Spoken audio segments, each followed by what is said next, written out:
Tapos napag-usapan na namin doon sa sasakyan kasi Tita Jane, invite ko. Pero ano tayo ng yung dalawa kasi hindi ko tanggit yung pangalan nila. Yung si Ate Rene tsaka kasi Max. Nag-invite daw siya pero sinasya. Hindi ko tanggit yung pangalan nila sa Facebook.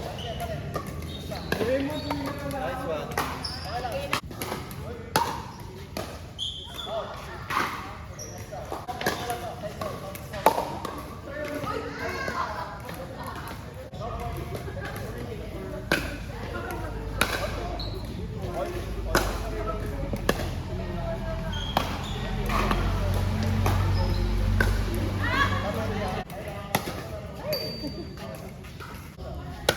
Ganda na ng mga tira mo. Ha? Ganda na ng mga tira. Ang angle mo. Bakit kaya ba ginawa yun? Man, 5-0 kayo nun, no? Malaking achievement yun. Di ba? Gusto ko ano nun eh. Gusto kong manalo. Tapos, parang napaka-crucial yun eh. Parang naladya. Dami kong hindi nakalaban. Okay.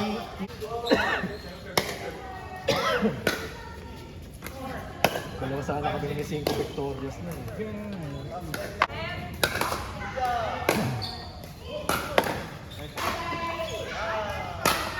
See you Friday. Bye! May deals ko na Friday.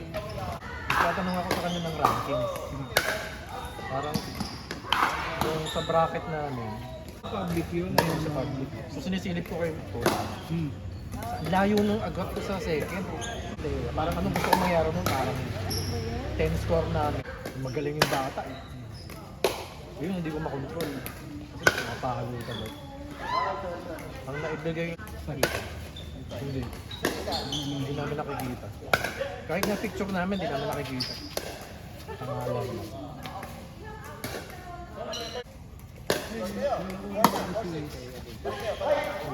Sportsmanship.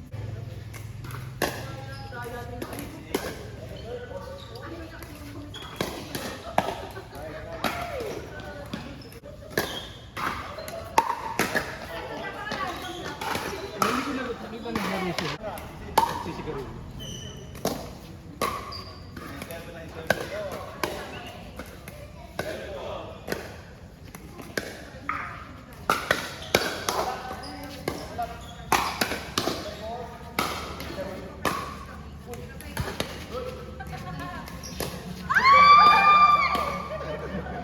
Pinilpay lang.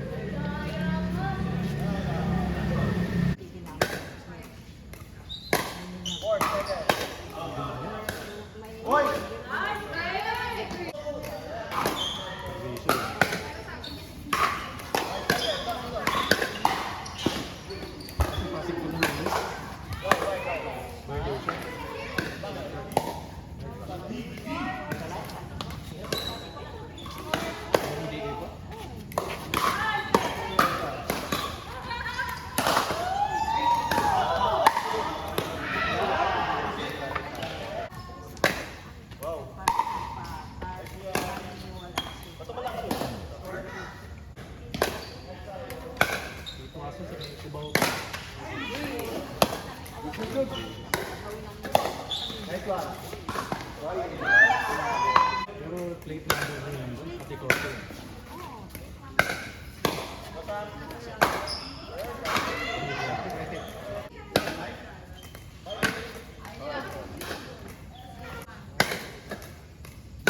Pero sana mo ba? Kung sa akin legit mo, di ba babay? Pero bayan, lalabas na ito. Kasi yung tao. Kaso bandal yung coach, sa gulat nga ako eh. Oo. Tapos bigla ko mamaya lumalapit na. Diyan may ganyan. Bakit mo di ko yun? Okay mo talaga eh. Kumikita ka? Oo!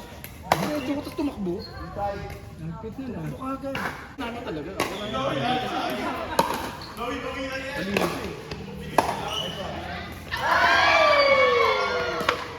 So, saan eh, para dumiretso ka. Natraffic. So, nasa right side. Tapos, bumabalik ka. Pinabalik ka? Bumabalik ka. Hindi ako tinikita. Diretso. Umaga ka Ako doon. tension na. Ano ka talaga? Kasi breakfast eh. Mahinit ang ulo lang. Okay, go.